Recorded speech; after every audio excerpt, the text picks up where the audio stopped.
शक्त्या युक्तो यदि भवति शक्तप्रभवितुम् न चेदेवं देवो न खलु कुशलः स्पन्दितुमपि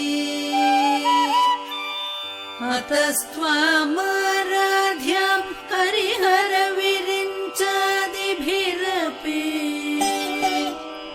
प्रणन्तुं स्तोतुं वा कथमकृतपुण्यप्रभवति तनीयां सम्पांसुं तव चरणपङ्केरुहभवम्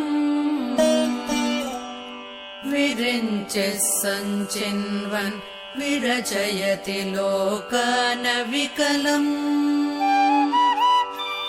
वहत्येनं शौरिः कथमपि सहस्रेण शिरसा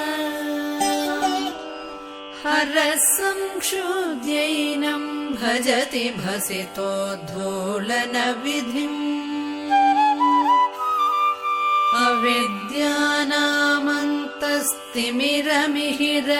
अविद्यानामन्तस्तिमिरमिहिरद्वीपनगरी जडानां चैतन्यस्तबकमकरन्दश्रुतिझरी दरिद्राणां चिन्तामणिगुणनिका जन्मजलधौ निमग्नानां दंश्रामुररिपुवराहस्य भवति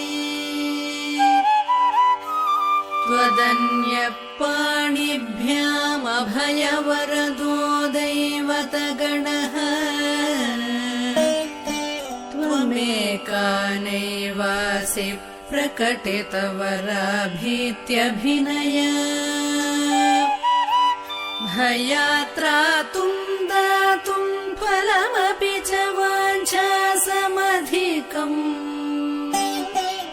शरण्ये लोकानां तव हि चरणावेव निपुणौ हरिस्त्वामाराध्य प्रणतजनसौभाग्यजननी पुरानारी भूत्वा पुररिपुमपेक्षोभमनयत् स्मरोऽपि त्वां नत्वा रतिनयनलेह्येन वपुषा मुनीनामप्यन्तः प्रभवति हि मोहाय महता धनुः पौष्पं मौर्वी मधुकरमयी पञ्चविशिखाः वसन्तः सामन्तो मलयमरुदायो धनरथः तथाप्येकः सर्वं हिमगिरिसुते कामपि कृपा अपाङ्गात्ते लब्ध्वा जगदितमनङ्गो विजयते क्वणत्काञ्चीदाम करिकलभकुम्भस्तननत परीक्षीणामध्ये परिणतशरश्चन्द्रवदना धनुर्बाणान् पाशं श्रेणिमपि दधाना करतलैः पुरस्तादास्तां नः पुरमथितुराहो पुरुषिका सुधा सिन्धोर्मध्ये सुरविटपि वाटी परिवृते मणिद्वीपे नीपोपवनवति चिन्तामणिगृहे शिवाकारे मञ्चे परमशिवपर्यङ्कनिलया भजन्ति त्वां धन्या रम्याः कतिचन चिदानन्दलहरी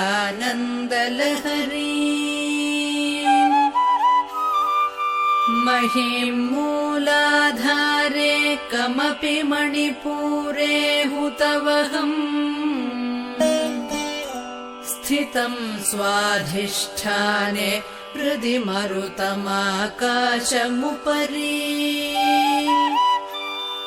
मनोऽपि भ्रूमध्ये सकलमपि भित्त्वा कुलपतम्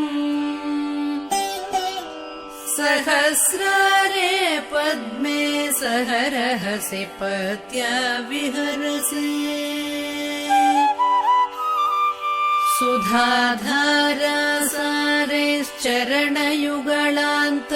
सुधाधारासारेश्चरणयुगलान्तर्विगलितैः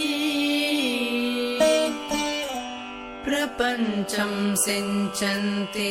पुनरपि रसाम्नाय महसः अवाप्य स्वां भूमिं भुजगनिभमध्युष्टवलयम् स्वमात्मानं कृत्वा स्वपिशिकुलकुण्डे कुहरिणी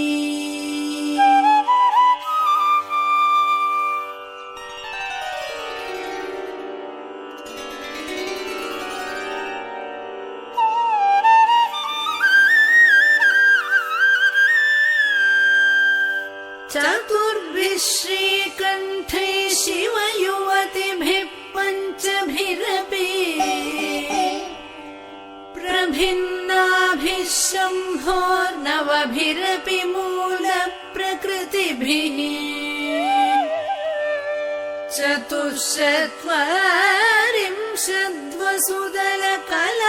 चतुश्चत्वारिंशद्वसुदलकलाश्रतृवलय त्रिरेखाभिः सार्धं तव चरणकोणाः परिणताः त्वदीयं सौन्दर्यं तुहिनगिरिकन्ये तुलयितुम्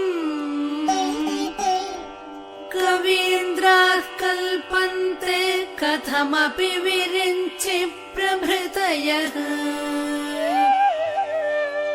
यदा लोकौत्सुक्यादमरललनायान्ति मनसा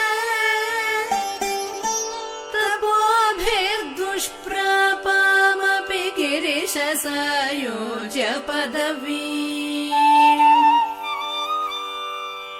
नरं वर्षीयां सन्नयनविरसं नर्मसुजडम् तवापाङ्गालोके पतितमनुधावन्ति शतशः गलद्वेणीबन्धः कुचकलशविस्रस्तसिचया हठात्तृट्यत्काञ्चो विगलितदुकूलायुवतयः क्षितौ षट्पञ्चाशद्विसमधिकपञ्चाशदुदके हुताशे द्वाषष्टिश्चतुरधिकपञ्चाशदनिले दिवि द्विषट्त्रिंशन्मनसि च चतुष्षष्टिरिति ये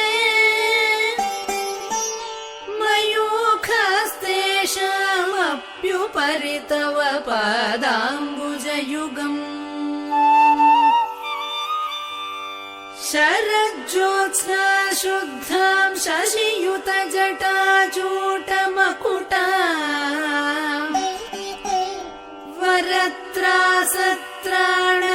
वरत्रासत्राणस्फटिकघुटिका पुस्तककरा सकृन्नत्वा नत्वा कथमिव सतां सन्निधधते मधुक्षीरद्राक्षा मधुरिमधुरेणार्पणितयः कवीन्द्राणां चेतः कमलवनबालातपरुचिम् भजन्ते ये सन्तः कतिचिदरुणामेव भवति विरिञ्चि प्रेयस्यास्तरुणतर शृङ्गारलहरी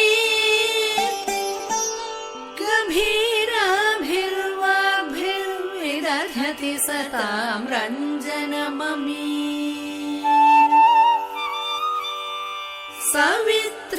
सवित्रीभिर्वाचां शशिमणिशिलाभङ्गरुचिभिः वशिन्याद्याभिस्त्वां सह जननि सञ्चिन्तयति यः सकर्ता काव्यानां भवति महतां भङ्गिरुचिभिः वचोभिर्वाग्देवी वदनकमला मोदमधुरैः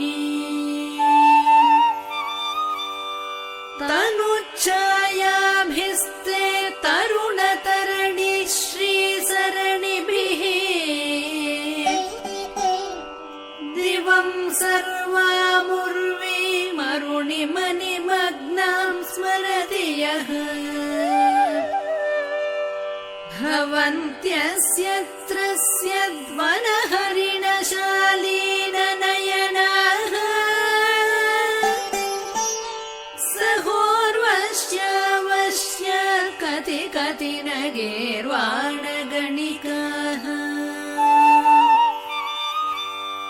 मुखं बिन्दुं कृत्वा कुचयुगमधस्तस्य तदधो हरार्धं ध्यायेद्यो हरमहिषिते मन्मथकला स सद्यः संक्षोभं नयति वनिता इत्यतिलघु त्रिलोकीमप्याशु भ्रमयति रवेन्दुस्तनयुगा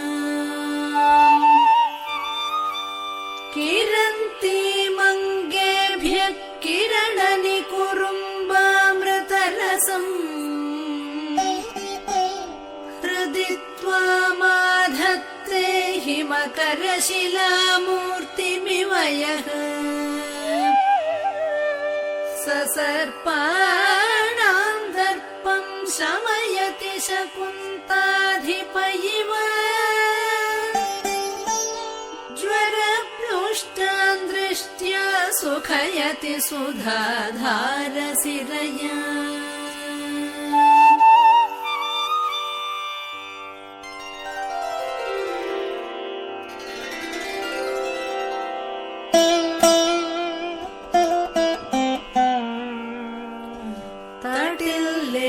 तटिल्लेखातन्वीं तपनशशिवैश्वानरमयी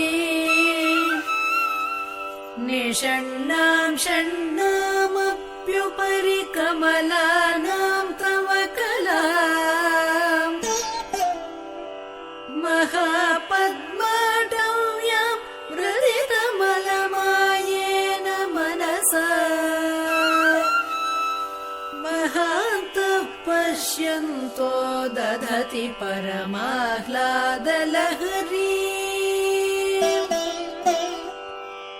भवानि त्वं दासे मयि वितर दृष्टिं सकरुणा इति स्तोतुं वाञ्छन् कथयति भवानि त्वमिति यः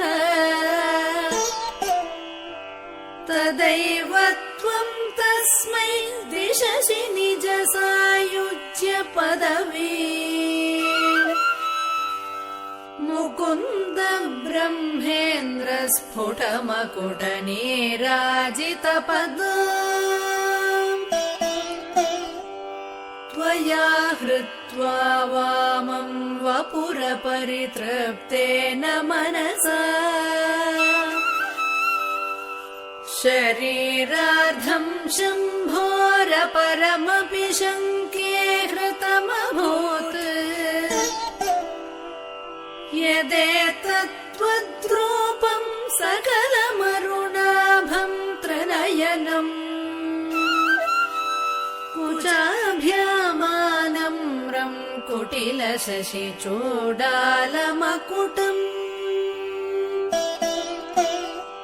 जगत्सूते धाता हरिरवति रुद्रक्षपयते तिरस्कुर्वन्नेतत् स्वमपि वपुरीशस्तिरयति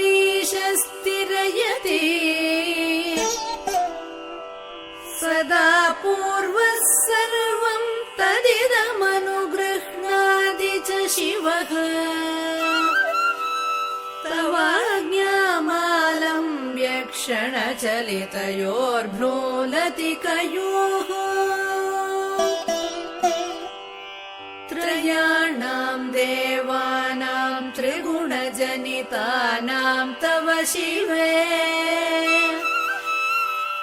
भवेत् पूजा पूजा तव चरणयोर्या विरचिता तथा हि त्वत्पादोद्वहनमणिपीठस्य निकटे स्थिता ह्येते शश्वन्मुकुलितकरोतं समकुटः विरिञ्चि पञ्चत्वं व्रजति हरिराप्नोति विरतिम् विनाशं कीनाशो भजति धनदो याति निधनम् वितन्द्री माहेन्द्री विदतिरपि सम्मीलितदृश महासंहारेऽस्मिन् विहरति सति त्वत्पतिरसौ जपो जल्पः शिल्पं सकलमपि मुद्रा विरचना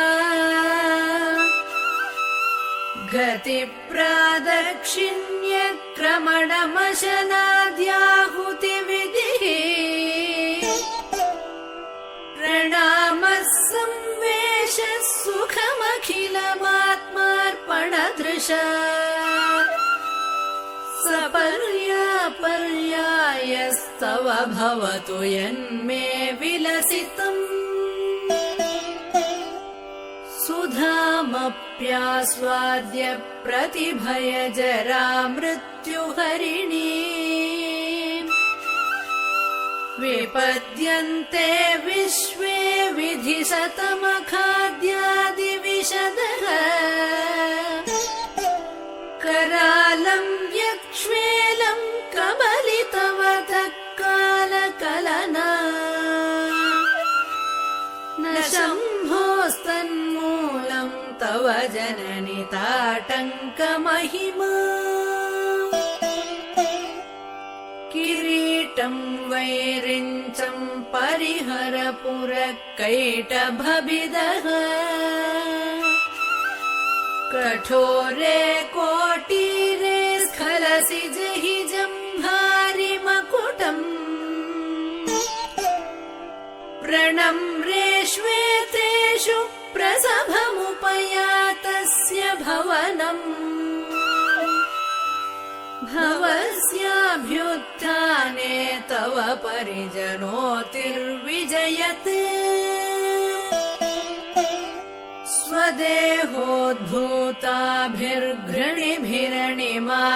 स्वदेहोद्भूताभिर्घृणिभिरणिमाद्याभिरभितो निषेव्ये नित्ये त्वामहमिति सदा भावयति यः किमाश्चर्यं तस्य त्रिनयन समृद्धिं तृणयतो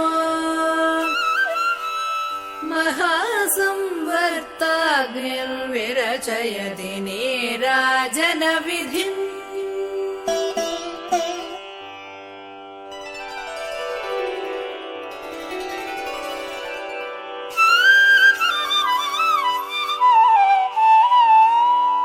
चतुष्षष्ट्या तन्त्रे सकलमतिसन्धाय भुवनम् स्थितस्तत् तत्सिद्धिप्रसव परतन्त्रैर्पशुपतिः पुनस्त्वन्निर्बन्धादखिल पुरुषार्थैकघटना स्वतन्त्रं ते तन्त्रं क्षितितलमवातीतरदिदम् शिवशक्तिः कामक्षितिरथरविशीतकिरणः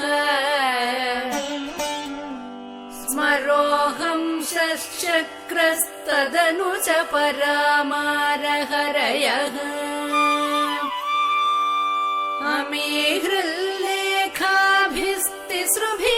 अमीहृल्लेखाभिस्तिसृभिरवसानेषु घटिता भजन्ते वर्णास्ते तव जननि नामावयवता स्मरं योनिं लक्ष्मीं त्रितयमिदमादौ तव मनोः निधायैके नित्ये निरवधि महाभोगरसिकाः भजन्ति त्वां चिन्तामणिगुणनिबद्धाक्षवलयाः शिवाग्नौ जुह्वन्तः सुरभिघृतधाराहुतिशतैः शरीरं त्वं शम्भो शशिमिहिरवक्षोरुहयुगम् तवात्मानं मन्ये भगवति नवात्मानमनघम् अतः शेषशेषीत्ययमुभयसाधारणतया स्थितसम्बन्धो वां समरसपरानन्दपरयोः मनस्त्वं व्योमत्वं मरुदसि मरुत्सारथिरसि त्वमापस्त्वं भूमिस्त्वयि परिणतायां न हि परम् त्वमेव स्वात्मानं परिणमयितुं विश्ववपुषा चिदानन्दाकारं शिवयुवति भावेन बिभृशे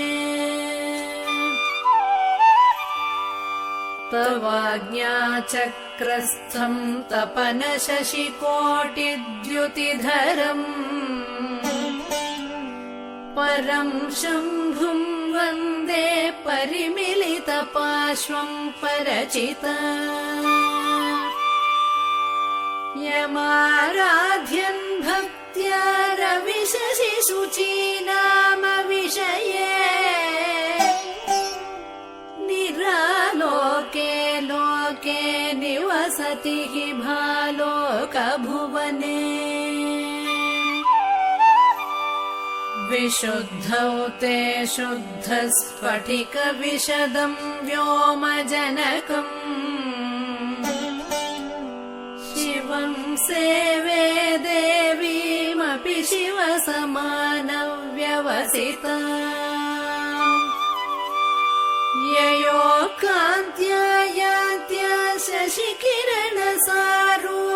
सरणेः विधूतान्तर्ध्वान्ता विलसति चकोरीव जगति समुन्मीलत्संवित् कमलमकरन्दैकरसिकम् भजेऽहं सद्वन्द्वं किमपि महतां मानसचरम्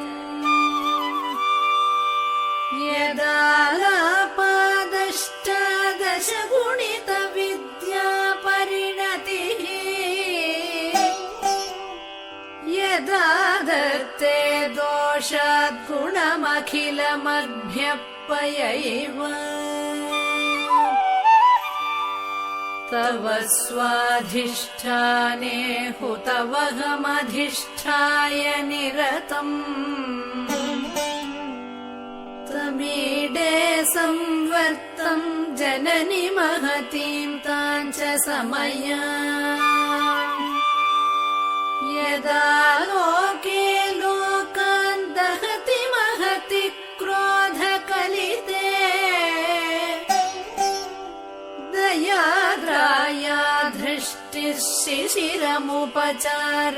रचयति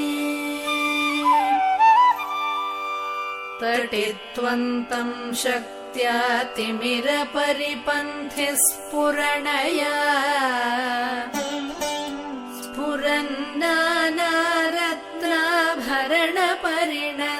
स्फुरन्नानारत्नाभरणपरिणद्धेन्द्रधनुषम् तव श्यामम् मेघम् कमपि मणिपूरैकशरणम्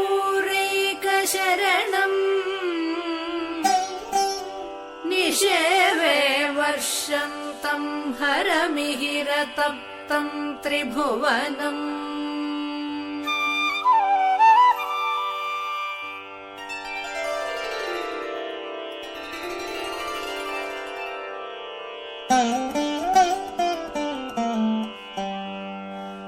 तवाधारे मूले सहसमयया लास्य परया नवात्मानम् मन्ये नवरसमहाताण्डवनटम्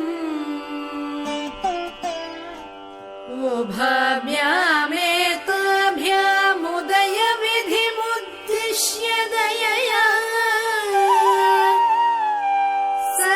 सनाथाभ्याम् जज्ञे जनकजननी मज्जगद्दिदम् गतैर्माणिक्यत्वम् गगनमणिभिः सान्द्रघटितम् किरीटम् ते हैमम् हिमगिरिसुते कीर्तयति यः सनीडे यच्छायाश्चूरणशबलम् चन्द्रशकलम् धनुशौलासीरम् किमिति न निबध्नाति धिषणा धुनोतु ध्वान्तम् न स्तुलितगलितेन्दीवरवनम् घनस्निग्धश्लक्ष्णम् चिकुरनिकुरुम्बम् तव शिवे यदीयम् सौरभ्यम् सहजमुपलब्धुम् सुमनसो वसन्त्यस्मिन्मन्ये वलमथनवाटी विटपिना तनोतु क्षेमम् नस्तव वदन सौन्दर्यलहरी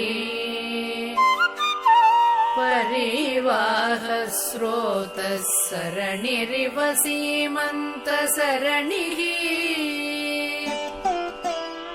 वहन्ती सिन्दूरम् प्रबलकबरी भारतिमिर द्विषाम् वृन्दैर्बन्दीकृतमिव नवेनार्ककिरणम्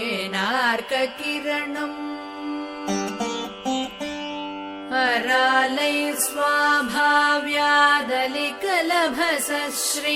स्वाभाव्यादलिकलभसश्रीभिरलकैः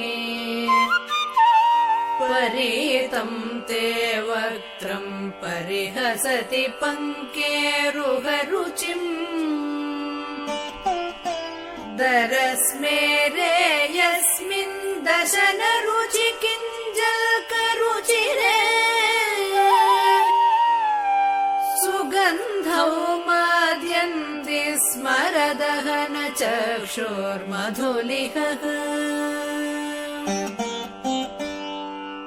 ललाटम् लावण्यद्युतिविमलमाभाति तव यत् द्वितीयं तन्मन्ये मकुटघटितं चन्द्रशकलम्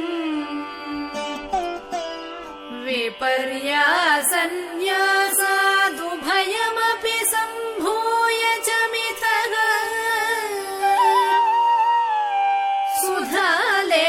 सुधालेपस्योतिः परिणमतिराकाहिमकरः भ्रुवौ भुग्ने किञ्चित् भुवनभयभङ्गं व्यसनिने त्वदीये नेत्राभ्यां मधुकररुचिभ्यां धृतगुणम् धनुर्मन्ये सौव्ये तरकरगृहीतं रतिपतेः प्रकोष्ठे मुष्टौ च स्थगयति निगूढान्तरमुमे अहसूते सौव्यं तव नयनमर्कात्मकतया त्रियामां वामं ते सृजति रजनीनायकतया तृतीया ते दृष्टिर्दरदलितहेमाम्बुजरुचिः समाधत्ते सन्ध्यां दिवशनिशयोरन्तरचरीम् विशाला कल्याणी स्फुटरुचिरयोध्या कुवलयैः कृपाधाराधारा किमपि मधुरा भोगवतिका अवन्ती दृष्टिस्ते बहुनगर विस्तार विजया ध्रुवं तत्तन्नाम व्यवहरणयोग्या विजयते कवीनां सन्दर्भस्तबकमकरन्दैकरसिकम् कटाक्षौ व्याक्षेपभ्रमरकलभं कर्णयुगलम् अमुञ्चन्तौ दृष्ट्वा तव नवरसास्वादतरलौ असूया संसर्गादलिकनयनं किञ्चिदरुणम्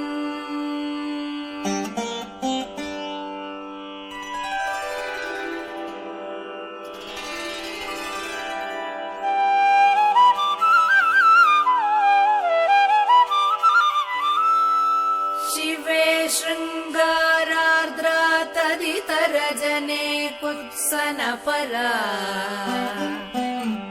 सरोषा गङ्गायां गिरिशचरिते विस्मयवती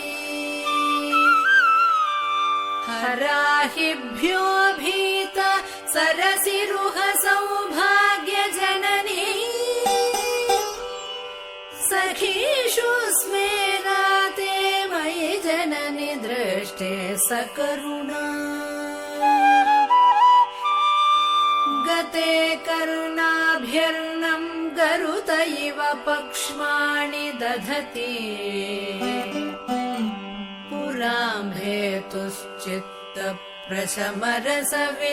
पुराम्भेतुश्चित्तप्रशमरसविद्रावणफले इमे नेत्रे गोत्राधरपतिकुलोत्तं सकलिके तव कर्णाकृष्टस्मरशरविलासं कलयतः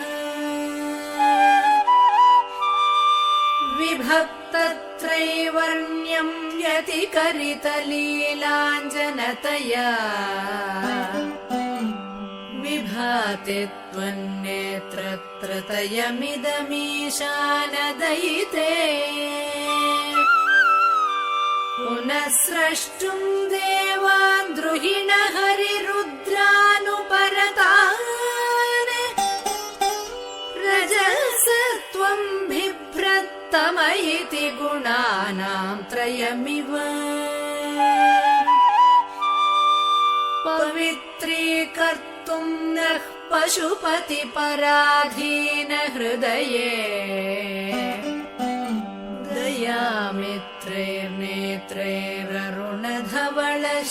दयामित्रैर्नेत्रैररुणधवलश्यामरुचिभिः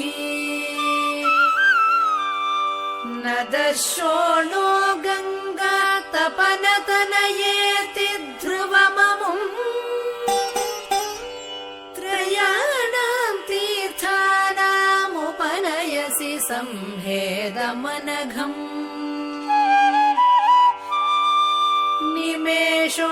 निमेषोन्मेषाभ्यां प्रलयमुदयं याति जगति तवेत्याहुः सन्तो धरणिधर राजन्यतनये त्वदुन्मेषजातं जगदिदमशेषं प्रलयतः परित्रातुं शङ्के परिहृतनिमेषास्तव दृशः तवापर्णे कर्णे जपनयन पैशून्यचकिता निलीयन्ते तोये नियतमनिमेषाश्च फरिकाः इयञ्च श्रीर्बद्धच्छतपुटकवाटं कुवलयम् जहाति प्रत्यूषे निशिच विघटय्य प्रविशति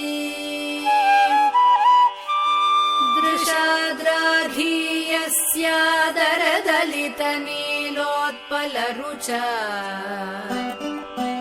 दवीयां संदीनं स्नपय कृपया मामपि शिवे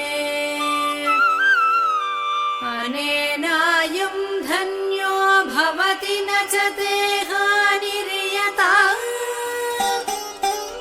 वने वा हर्म्ये वा समकरनिपातो हिमकरः अराळं ते पाळीयुगळमगराजन्यतनये न केशामाधत्ते कुसुमशरकोदण्डकुतुकम्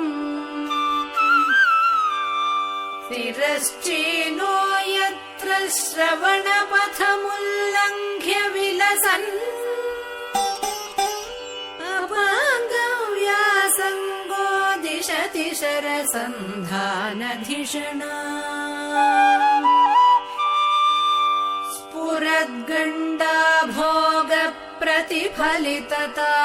स्फुरद्गण्डाभोगप्रतिफलितताटङ्कयुगळम् चतुश्चक्रं मन्ये तव मुखमिदं मन्मथरथम् यमारुह्य द्रुह्यत्यवनिरथमर्केन्दुचरणम् महावीरो मारः प्रमथपतये सज्जितवते सरस्वत्या सूक्तिरमृतलहरी कौशलहरीः पिबन्त्या सर्वाणि श्रवणचुळुकाभ्यामविरलम् चमत्कारश्लाघा चलितशिरसः कुण्डलगणो झणत्कारैस्तारै प्रतिवचनमाचष्ट इव ते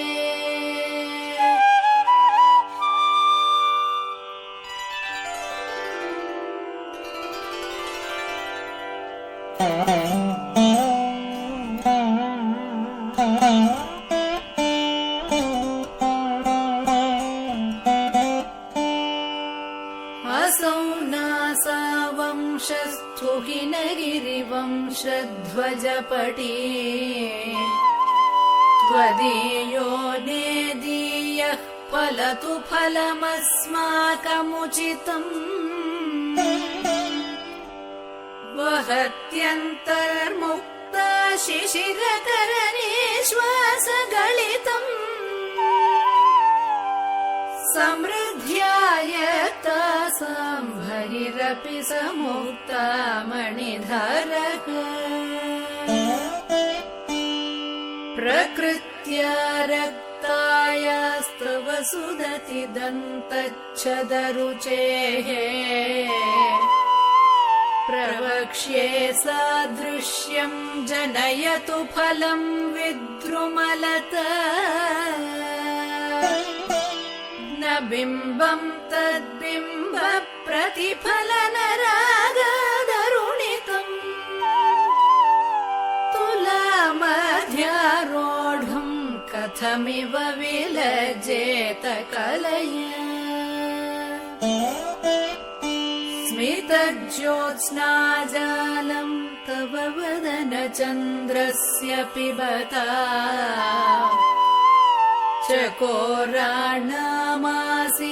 चकोराणामासीदतिरसतया चञ्जुजडिमा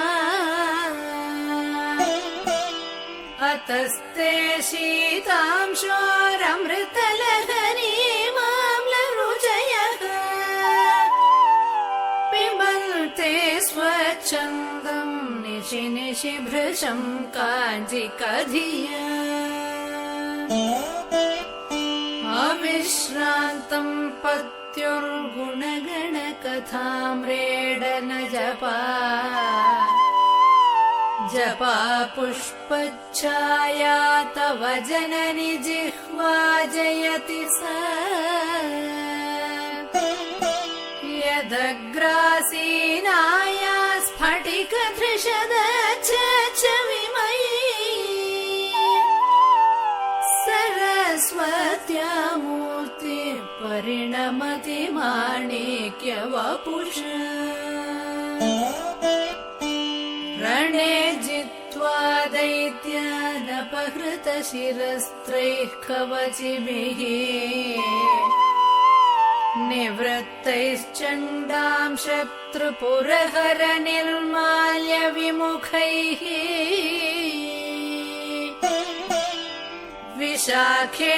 विशाखेन्द्रोपेन्द्रैः शशिविशदकर्पूरशकला विलीयन्ते मातस्तव वदनताम्बूलकबलाः विपञ्च्या गायन्ति विविधमपदानं पशुपतेः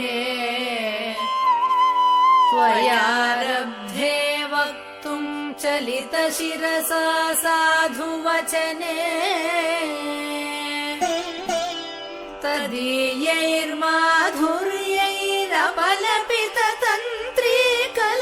तदीयैर्माधुर्यैरपलपिततन्त्रीकलरवाम् निजां वीणां वाणी निचुळयति चोळेन निभृतम् कराग्रेण स्पृष्टं तुहिनगिरिणा वत्सलतया गिरीशेनोदस्तं मुहुरधरपानाकुलतया करग्राह्यं शम्भोर्मुखमुकुरवृन्तं गिरिसुते कथङ्कारं ब्रूमस्तव चुबुकमौपम्यरहितम् भुजाश्लेषान् नित्यं पुरदमयितुः कण्टकवती तव ग्रीवाधत्ते मुखकमलनाळश्रियमियम् स्वतः श्वेता काला गरुबहुलजम्बालमलिना मृणालीलालित्यं वहति यदधोहारलतिका गले रेखास्तिस्रो गतिगमकगीतैकनिपुणे विवाहव्यानद्ध प्रगुणगुणसङ्ख्या प्रतिभुवः विराजन्ते नानाविधमधुररागकरभुवा त्रयाणां ग्रामाणां स्थितिनियमसीमानैवत् मृणाली मृद्वीनां तव भुजलतानां चतसृणाम् चतुर्भिः सौन्दर्यं सरसिजभवस्तौति वदनैः नखेभ्यः सन्त्रस्यन् प्रथममथनादन्धकरिपोः चतुर्णां शीर्षाणां सममभयहस्तार्पणधिया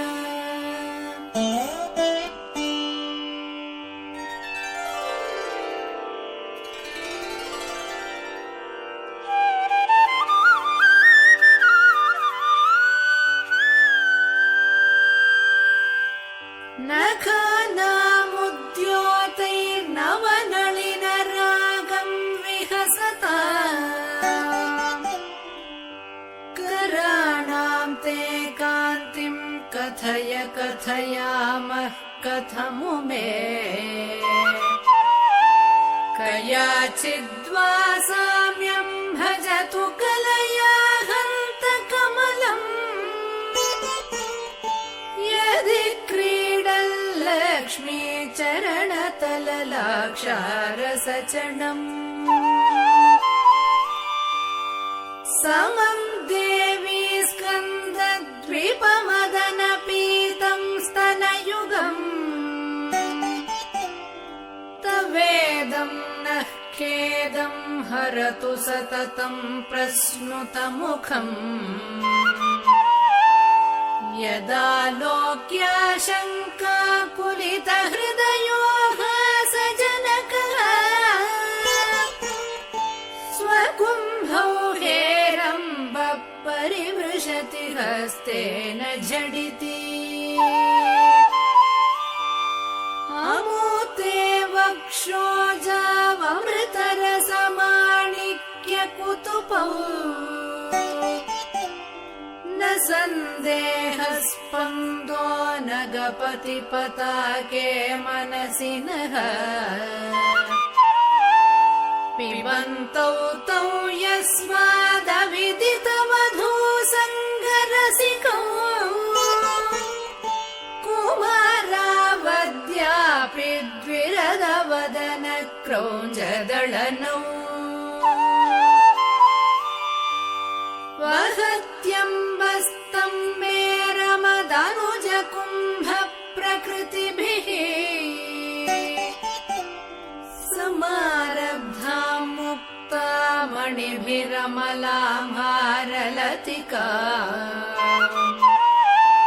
कुचा भोगो बिम्बाधर रुचिभिरन्तः सबलिता प्रतापव्यामेश्रां पुरदमयिथो कीर्तिमिव ते तव स्तन्यं मन्ये धरणिधर कन्ये हृदयतः पयःपारावारः परिवहति सारस्वतमिव दयावत्या दत्तं द्रविडशिशुरास्वाद्य तव यत् कवीनां प्रौढानामजनिकमनीयः कवयिता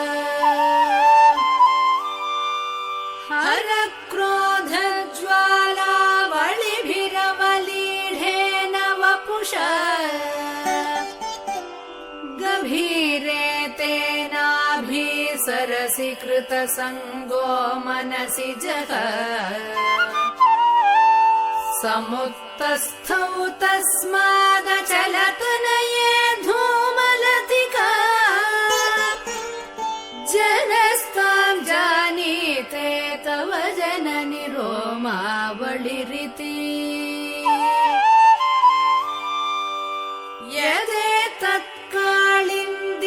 तनुतरतरङ्गाकृति शिवे कृशे मध्ये किञ्चिज्जननि तव यद्भाति सुधिया विमर्दादन्योन्यम् कुचकलशयोरन्तरगतम् तनुभूतम् व्योम प्रविशदिवनाभिम् कुहरिणी स्थिरो गङ्गावर्तस्तनमुकुलरोमावलिलता कलावालम् कुण्डम् कुसुमशरतेजोहुतभुजः रतेर्लीलागारम् किमपि तव नाभिर्गिरिसुते बिलद्वारम् श्रीधेर्गिरिशनयनानाम् विजयते निसर्गक्षीणस्य स्तनतटभरेण क्लमजुषो नमन्मूर्तेर्नारी तिलकशनकैस्तृट्यत इव चिरम् ते मध्यस्य त्रिटिततटिनी तीरतरुणा समावस्थास्थेनो भवतु कुशलम् शैलतनये कुचौ सद्य स्विद्यत्तटघटितकूर्पासभिधुरौ कषन्तौ दोर्मूले कनककलशाभौ कलयता तव त्रातुम् भङ्गादलमिति वलग्नम् तनुभुवा त्रिधानद्धम् देवी त्रिवलिलवली वल्लिभिरिव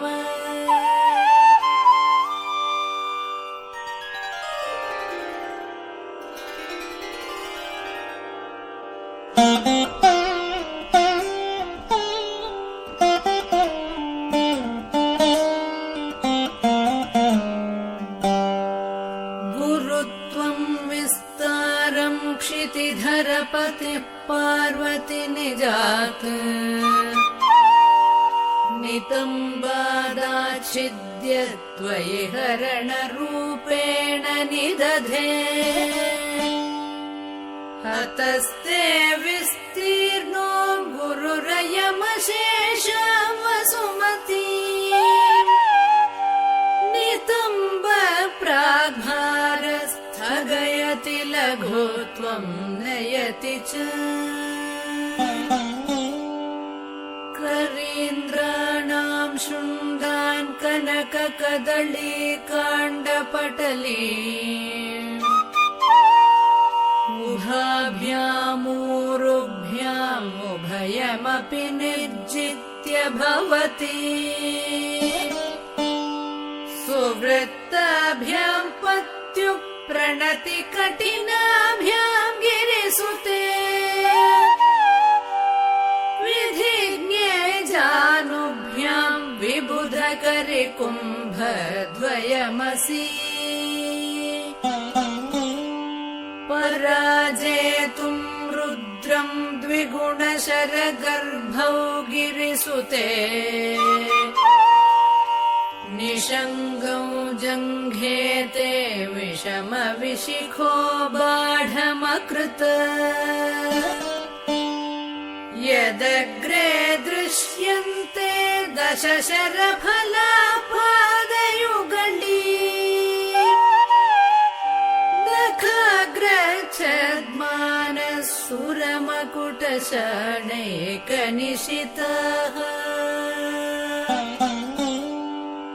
श्रुतीनाम् मूर्धानो दधति तव यौ शेखरतया ममाप्येतौ मातः शिरसि दयया देहि चरणौ ययोपाद्यम् पशुपति जटाजूटतटिनी ययोर्लाक्षा लक्ष्मीररुणहरिचूडामणिरुचिः नमो वाकं ब्रूमो नयनरमणीयाय पदयोः तवास्मै द्वन्द्वाय स्फुटरुचिरसालक्तकवते असूयत्यत्यन्तं यदभिहननाय स्पृहयते पशूनामेशान प्रमदवनकङ्केलितरवे मृषा कृत्वा गोत्रस्खलनमथ वैलक्ष्यनमितम् ललाटे भर्तारं चरणकमले ताडयति ते चिरादन्तशल्यं दहनकृतमुन्मूलितवता तुलाकोटिक्वाणैः किलिकिलितमेशानरिपुणा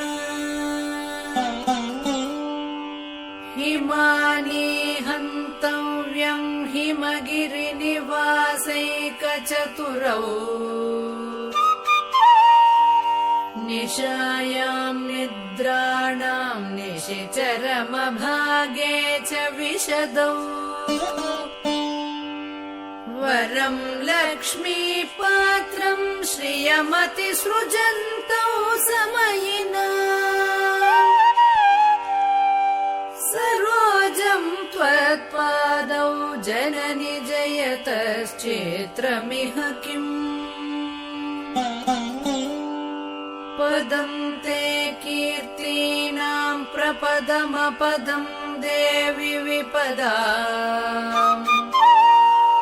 कथं नीतं सद्भिः कठिनकमठीकर्परतुला कथं वा बाहुभ्यामुपयमनकाले पुरभिदा यदा दायन्यस्तं दृशति दयमानेन मनसा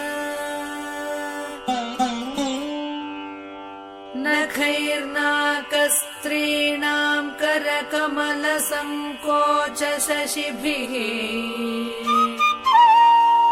तरूणां दिव्यानां हसत इव ते चण्डिचरणौ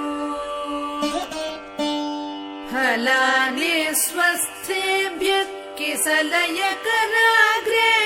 ददता दरिद्रेभ्यो भद्रां श्रियमनिशमह्नाय ददतौ ददाने दीनेभ्यः श्रियमनिशमाशानुसदृशीम् अमन्दं सौन्दर्यप्रकरमकरन्दं विकिरति तवास्मिन् मन्दारस्तबकसुभगे यातु चरणे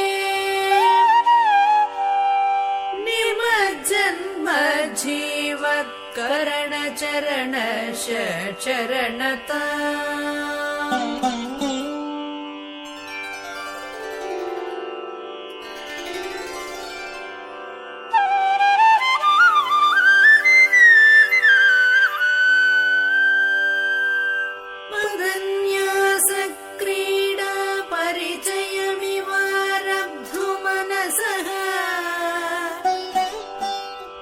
स्खलन्तस्ते खेलं भवनकलहं सा न जगति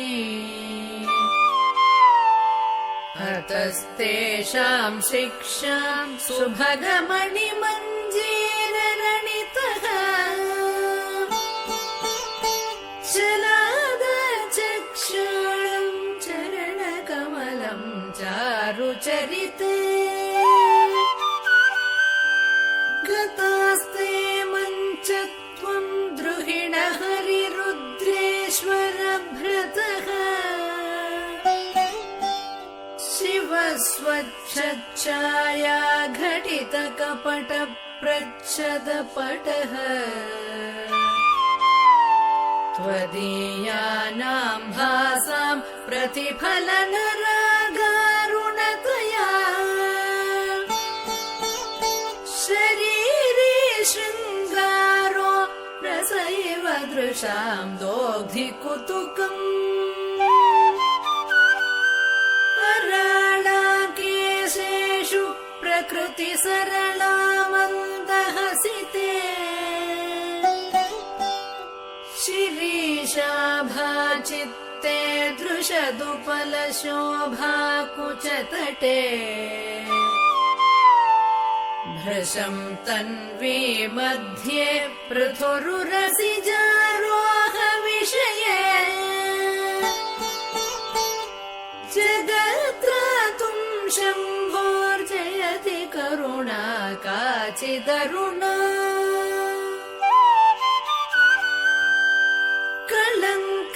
कलङ्ककस्तूरी रजनिकरबिम्बं जलमयम् कलाभिः कर्पूरैर्मरकतकरण्डं निबिडितम् अतस्त्वद्भोगेन प्रतिदिनमिदं रिक्तकुहरम् विधिर्भूयो भूयो निबिडयति नूनं तव कृते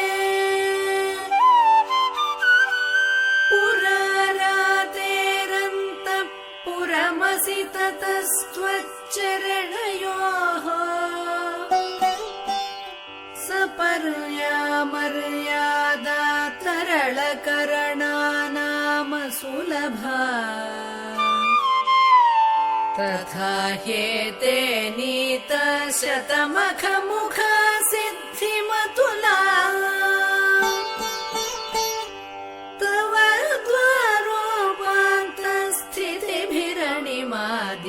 द्वारोपान्तस्थितिभिरणिमाद्याभिरमराः कलत्रं वैधात्रं कति कति भजन्ते न कवयः श्रियो देव्याः को वा न भवति पतिः कैरपि धनैः महादेवं हित्वा तव सति सती नाम चरमे कुचाभ्यामासङ्गः कुरवकतरोरप्यसुलभः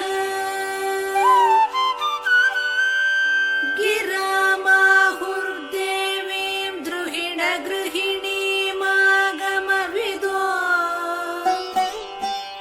हरेः पत्नीं पद्मां हरसहचरीमद्रितनया तुरीया कापि त्वं दुरधिगमनिस्सीममहिमा महामाया विश्वं भ्रमयसि परब्रह्ममहिषी कदा काले मातः कथय कलितालक्तकरसम् पिबेयं विद्यार्थी तव चरणनिर्नेजनजलम् प्रकृत्या मूकानामपि च कविता कारणतया कदा धत्ते वाणी मुखकमलताम्बूलरसता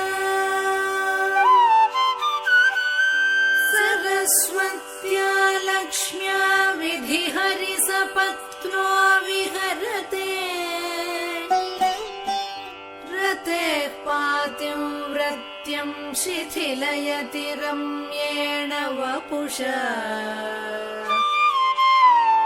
चिरं जीवन्नेव क्षपितपशुपाशं व्यतिकरः परानन्दाभिख्यं रसयति रसं त्वद्भजनवान्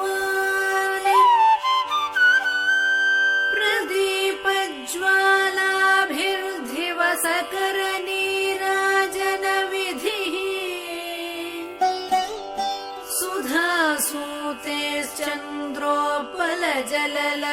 सुधासूतेश्चन्द्रोपलजललवैरर्घ्यरचना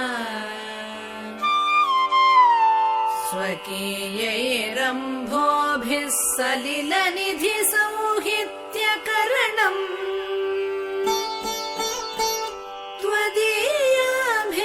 त्वदीयाभिर्वाग्भिस्तव जननि वाचां स्तुतिरियम्